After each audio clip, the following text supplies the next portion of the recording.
his character is defined by the fact that Saturn, of all the visible planets, moves the most slowly, right? Whereas Uranus was some nerdy astronomer, like, let's have a meeting of the astronomers. We were thinking we should give it like a god's name, because you know how the planets are also gods?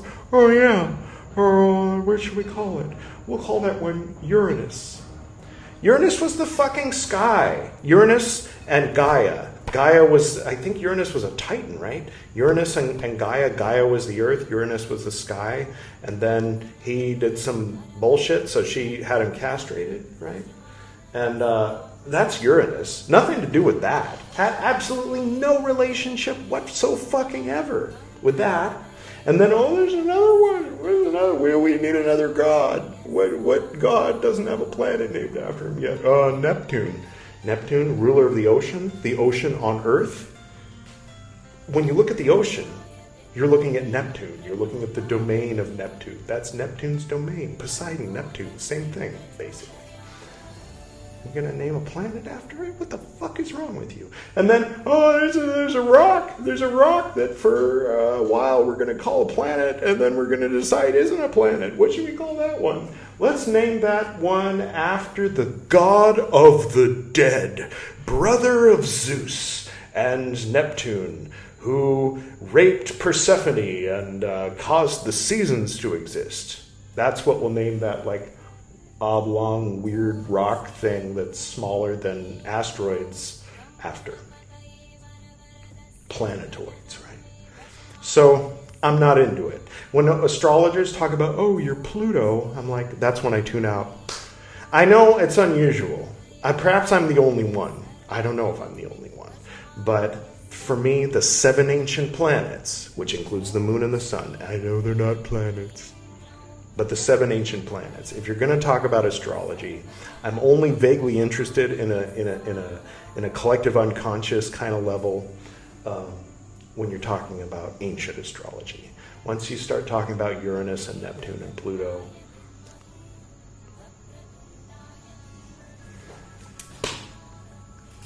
anyway, this is the moon card as drawn by Sandra Tabitha Cicero. Thank you, Sandra Tabitha Cicero. And those with a keen eye might notice some similarities between the cover of my first poetry compilation, Taco.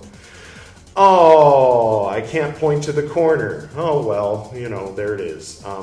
So, yeah, this is my poetry compilation. You know what? Since you're familiar with the concept of clicking a link in the description and getting yourself a copy of the Kindle on account of the recent episode called Special Announcement, unless it's after September 11th, in which it'll be called The New World Empire and the Interdimensional Copies. I'll just go ahead and say, in the link, in the description below, you'll find a link to the Kindle version of this. It isn't free right now, but it will be one day. Whatever, anyway. I'll just make it free. I'll make it free. It'll probably start tomorrow. Today's the 10th, so I don't know. It'll be free for 5 days. I'll make it free for 5 days, just for you, to get a free copy of some of my poetry. Just only 600 pages of my poetry.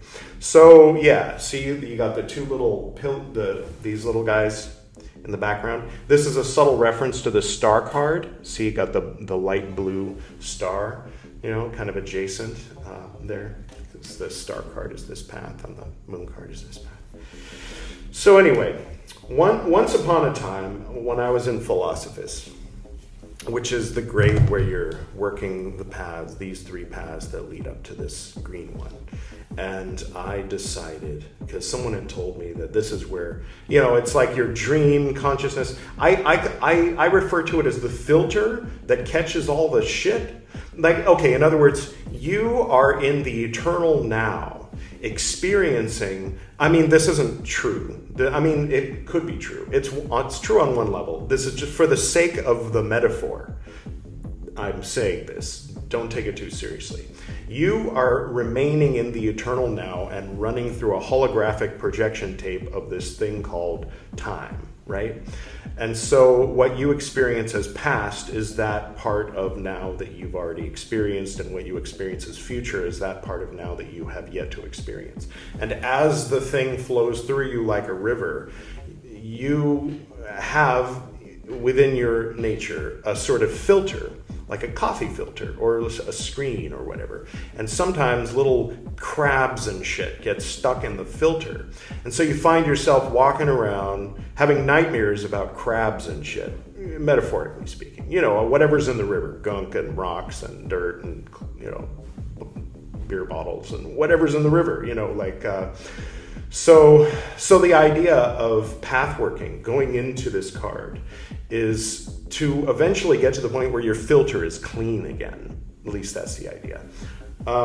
They'd probably call that, I don't know, some level of clear or something in Hubbard's thing, which was Crowley's student, or Parsons' student. Parson was Crowley's student. Crowley was Mather's student.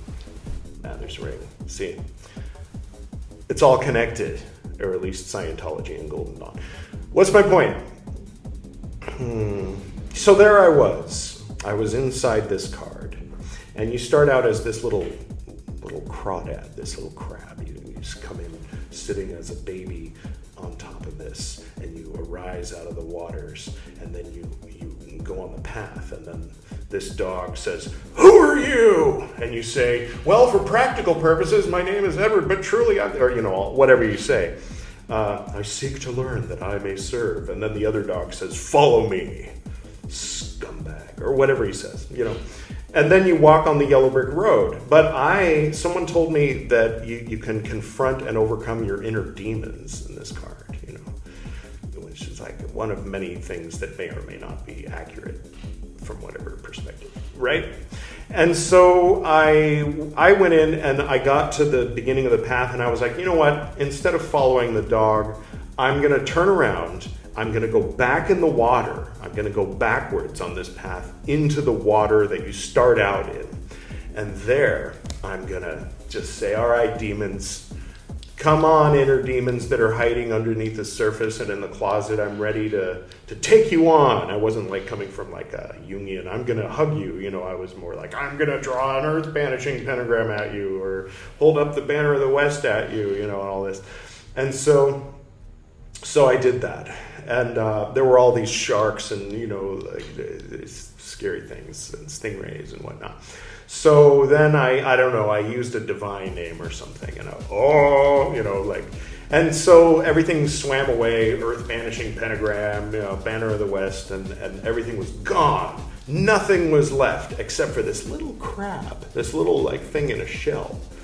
And so I held the banner of the West up at it, and the shell flew off, and there was this frightened little slug, snail-looking thing inside that was inside the shell, and it was looking at me kind of scared. And I was thinking, if the banner of the West didn't cause it to be banished, then it must be of the nature of good and godly, And so I asked it, "What is your name?" And it said, "Baggett." And I said, "What is your purpose, Baggett? What do you do?" And it said, "I don't know." And then it ran away.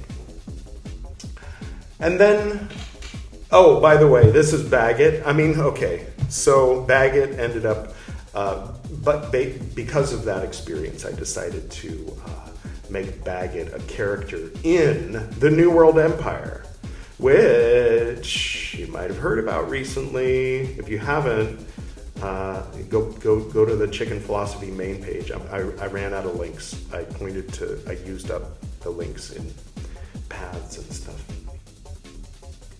So, yeah. Go back to special announcement or New World Empire in the Interdimensional Coffee House. Watch the episode or click the link, and then you'll get yourself a copy of the book. And then you can learn about Baggett, the character that was inspired by the little snail that I just told you about, or whatever it was.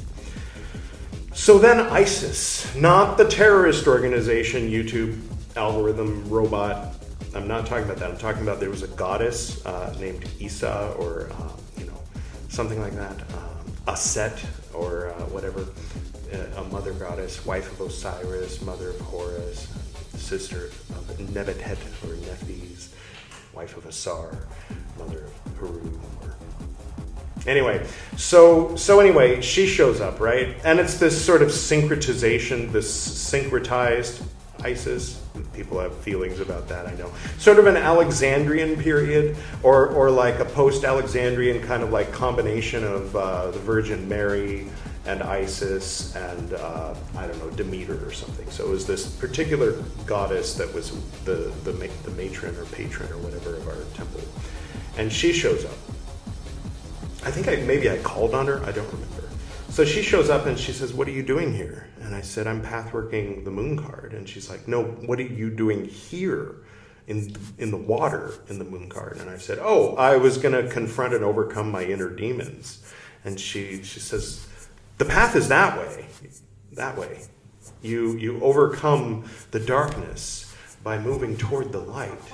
The Hieros doesn't overcome the Klipot west of the temple by turning around and staring at them. You know, that whole, when you stare at the abyss stares back. Now, there's more than one abyss, so don't take that too seriously.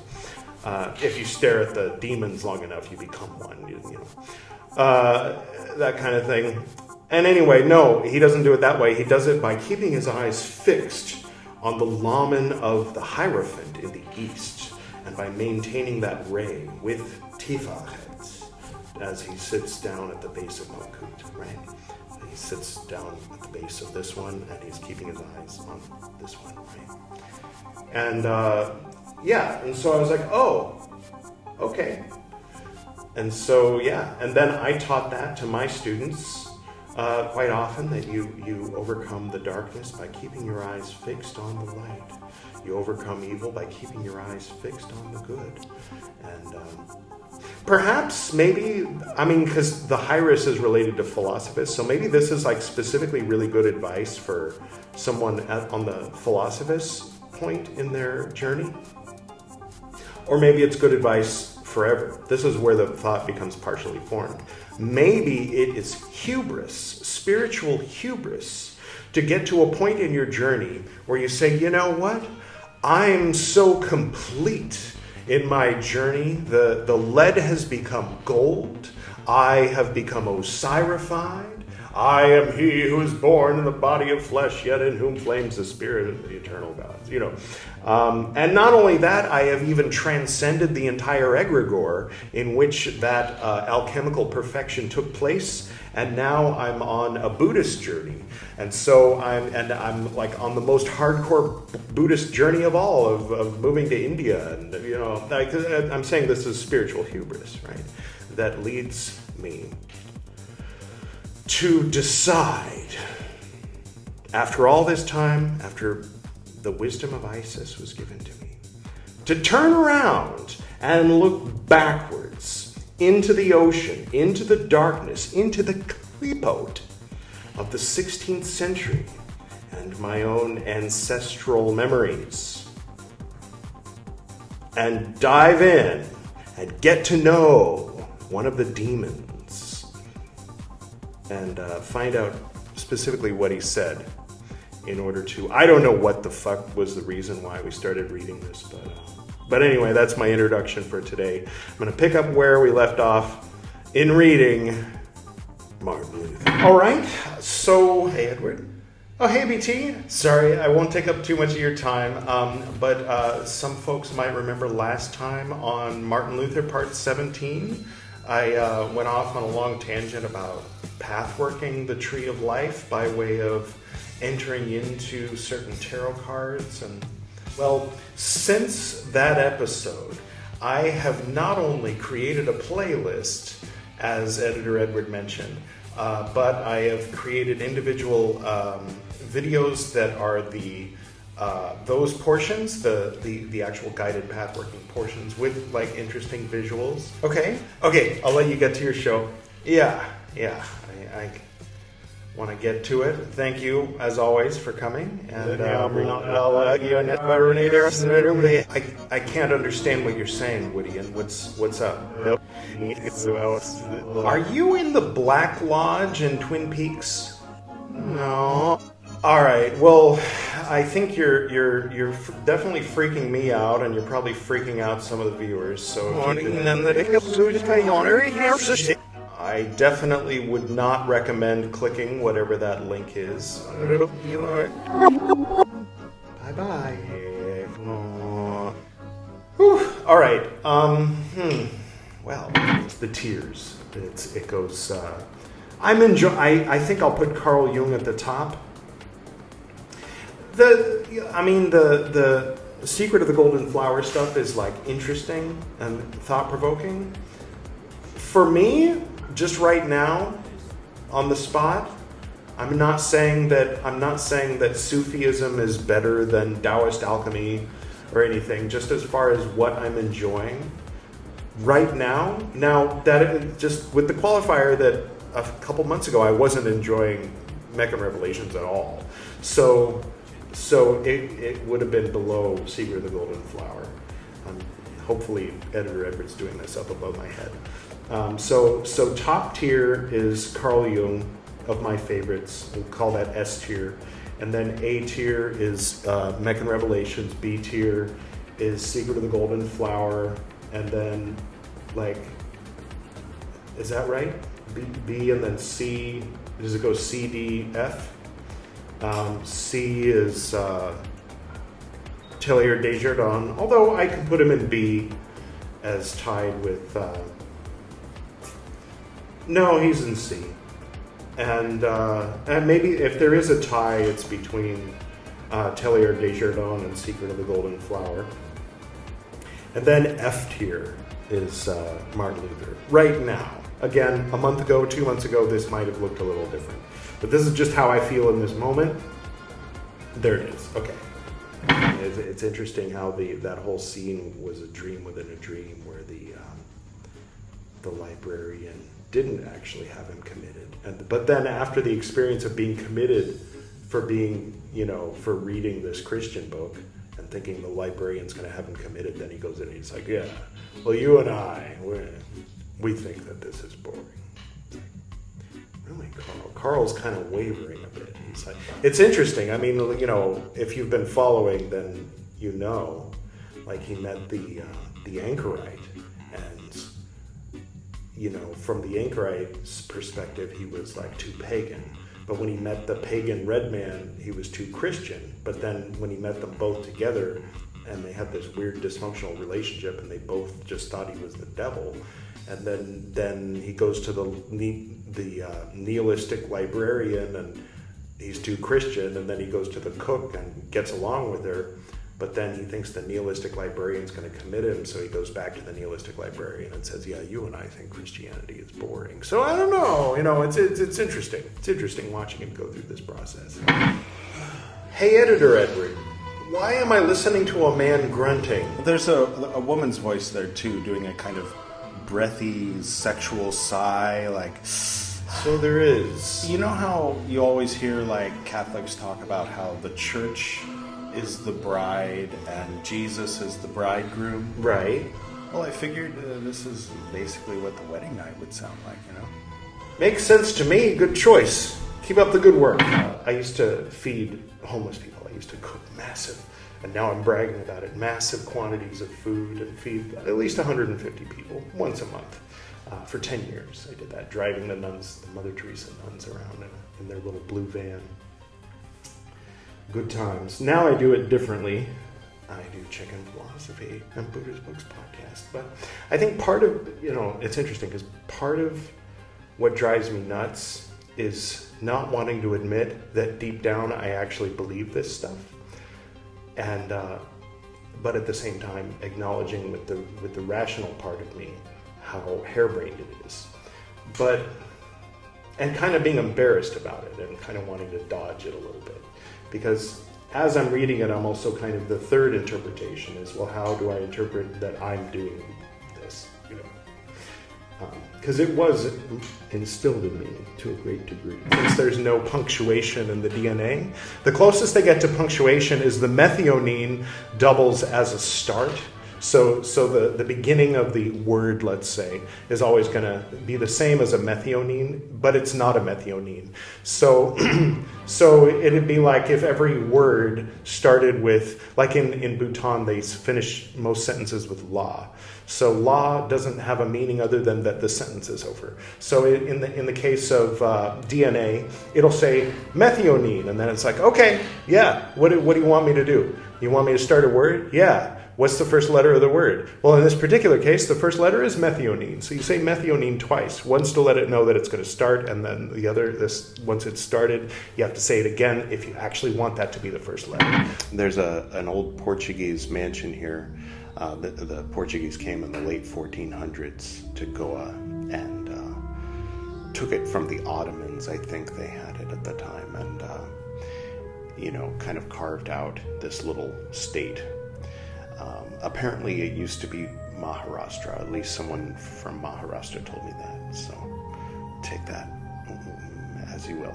But so there's this old house that's a museum, and they've got souvenirs from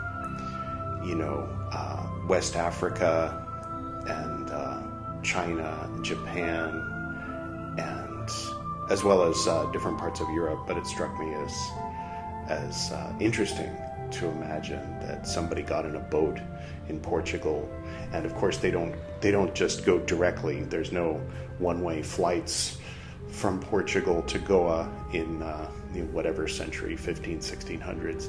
So they would have stopped at the Portuguese colonies along the way in Africa and so on, and then perhaps if somebody was a Portuguese family of means that lived in Goa in those old days, centuries of yore, then they might also get in a boat and go visit the Portuguese colonies, Macau in China, and of course in Japan.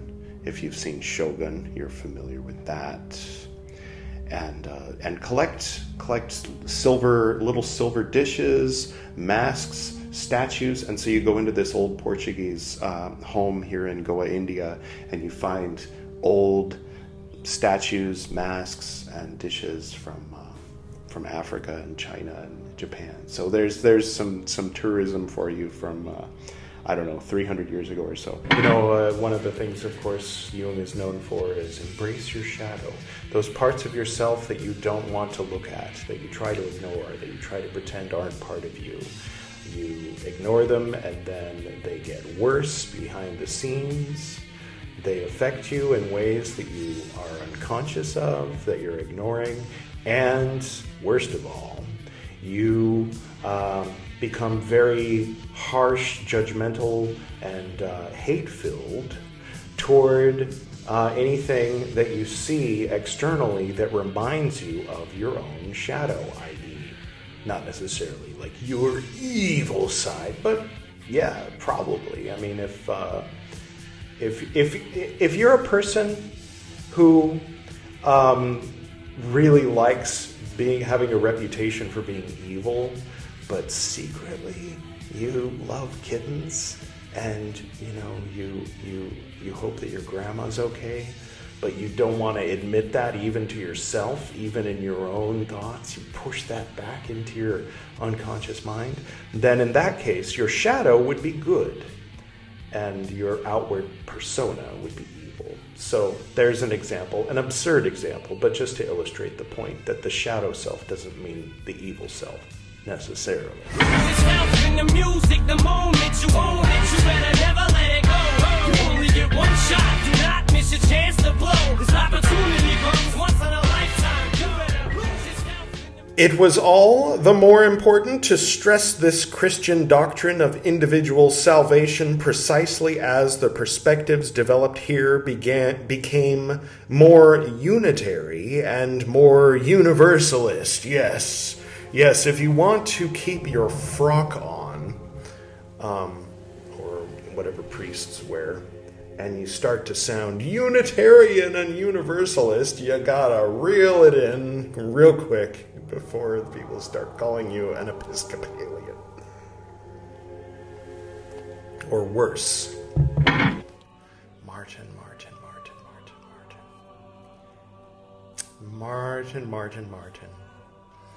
Oh, Martin. No, Martin, no!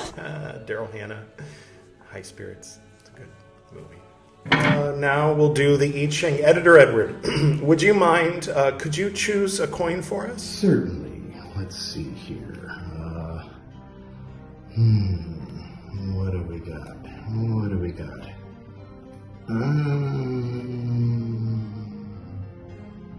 This is a little... My OCD isn't happy about that. Oh. I saw one that looked rather nice. Yeah, this one. This one looks rather nice. What is that?